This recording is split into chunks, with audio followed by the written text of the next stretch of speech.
ನಮಸ್ಕಾರ ಎಲ್ರಿಗೂ ಹೆಂಗದಿರಿ ಎಲ್ಲರೂ ಆರಾಮದಿರಿ ಅಂತ ಅನ್ಕೊಳಕತ್ತೀನಿ. Welcome back to Nidhi's family Kannada vlogs. ಇವತ್ತು ನಾನು ನಿಮ್ಮ ಸಂಗಟ ಒಂದು ಪಲ್ಯ ರೆಸಿಪಿ ಶೇರ್ ಮಾಡಕತ್ತೀನಿ. ಚೌಳಿಕಾಯಿ ಪಲ್ಯ. ಇದು ರೊಟ್ಟಿ ಚಪಾತಿ ಎದಕ್ಕೂ ಕಾಂಬಿನೇಷನ್ ಆಗಿ ನೀವು ಮಾಡ್ಕೋಬೋದು. ಮತ್ತಿದು ಉತ್ತರ ಕರ್ನಾಟಕ ಸೈಡ್ ಮಾಡೋ ಸಜ್ಜಿ ರೊಟ್ಟಿಗಂತೂ ಮಾಡಿಸಿದ ಕಾಂಬಿನೇಷನ್ ಐತಿ.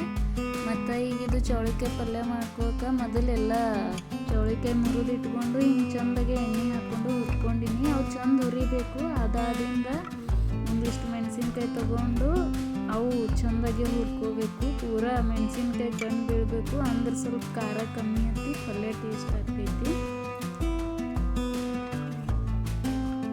ಈಗ ಅವು ಮೆಣಸಿನ್ಕಾಯಿ ಅದಾವಲ್ಲ ಮಿಕ್ಸರ್ಗೆ ಹಾಕೊಳಕತ್ತೀನಿ. ಅವು ಮಿಕ್ಸರ್ಗೆ ಹಾಕೋವಾಗ ಉಪ್ಪು ಸೇರಿಸಿ ಹಾಕೋರಿ, ಇಲ್ಲಾಂದ್ರೆ ಅದು ಮೆಣಸಿನ್ಕಾಯಿ ಹಿಂಗೆ ಕೈ ಬಿಡೋ ಚಾನ್ಸಸ್ ಇರ್ತೈತಿ.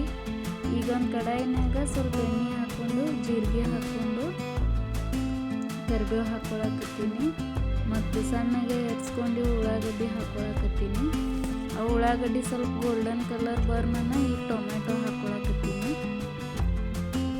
ಟೊಮ್ಯಾಟೊ ಉಳ್ಳಿಗಡ್ಡೆ ಎರಡು ಸಾಫ್ಟ್ ಆಗೋಣ ಸ್ವಲ್ಪ ಅರಿಶಿನ ಪುಡಿ ಅದೇನು ಪೇಸ್ಟ್ ಮಾಡ್ಕೊಂಡಿರ್ತೀವಲ್ಲ ಮೆಣಸಿನ್ಕಾಯಿ ಅದು ಹಾಕೋಬೇಕು. ಈಗ ಅದು ಮೆಣಸಿನ್ಕಾಯಿನ ಪೂರ ಸಣ್ಣ ಆಗ್ಬೇಕಂತೇನಿಲ್ಲ, ಸ್ವಲ್ಪ ಅಗ್ಡ ಜಗ್ಡ ಇದ್ರೂ ನಡಿತೈತಿ. ಈಗ ಅದಾಗ ನಾನು ಇನ್ನೊಂದು ಸ್ವಲ್ಪ ಬೇಕಂದ್ರೆ ಉಪ್ಪು ಹಾಕೋಬೇಕು. ಅದು ಮೆಣಸಿನ್ಕಾಯಿಗೆ ಹಾಕ್ಕೊಂಡಿರ್ತೀವಿ, ಉಪ್ಪು ನೋಡಿ ಹಾಕೋರಿ. ಆಯ್ತು, ಇದೆಲ್ಲ ಇದು ಆಗ ನಾನು ಮಿಕ್ಸ್ ಮಾಡಿಕೊಂಡು ಈಗ ಚೌಳಿಕಾಯಿ ಹಾಕ್ಕೊಂಡು ಪಲ್ಯ ಮಿಕ್ಸ್ ಮಾಡ್ಕೊಳ್ಳೋದು.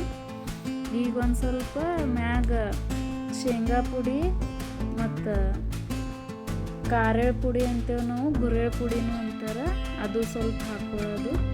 ಆಯಿತು, ಎಲ್ಲ ಅವೆರಡು ಹಾಕ್ಕೊಂಡು ಮಿಕ್ಸ್ ಮಾಡ್ಕೊಂಡ್ರೆ ಆಯಿತು. ಪಲ್ಯ ಈಜಿನೇ ಐತಿ. ಒಂದು ಸ್ವಲ್ಪ ನೀರು ಹಾಕ್ಕೊಂಡು ಹುರಿದಿರ್ತೀವಿ, ಅದೇನು ಜಾಸ್ತಿ ಕುದ್ದಕ್ಕೆ ಹತ್ತೋದಿಲ್ಲ. ಸ್ವಲ್ಪ ಕುದಿಸ್ಕೊಂಡ್ರೆ ಆಯಿತು, ಪಲ್ಯ ಆಗೇ ಹೋಯ್ತು. ಲಾಸ್ಟಿಗೆ ಒಂದು ಸ್ವಲ್ಪ ಕೊತ್ತಂಬರಿ ಹಾಕ್ಕೊಂಡ್ರೆ ಮುಗೀತು.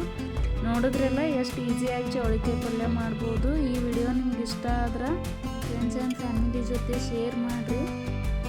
ಮತ್ತು ಇನ್ನೂ ಯಾರೆಲ್ಲ ನನ್ನ ಚಾನಲ್ ಹೊಸದಾಗಿ ನೋಡ್ಲಿಕ್ಕತ್ತೀರಿ ಸಬ್ಸ್ಕ್ರೈಬ್ ಮಾಡಿಕೊಂಡು ವಿಡಿಯೋ ನೋಡಿರಿ. ನಾ ಮತ್ತೆ ಯಾವುದೇ ವಿಡಿಯೋ ಹಾಕಿದ್ರೂ ನೋಟಿಫಿಕೇಷನ್ ಬರ್ತವೆ.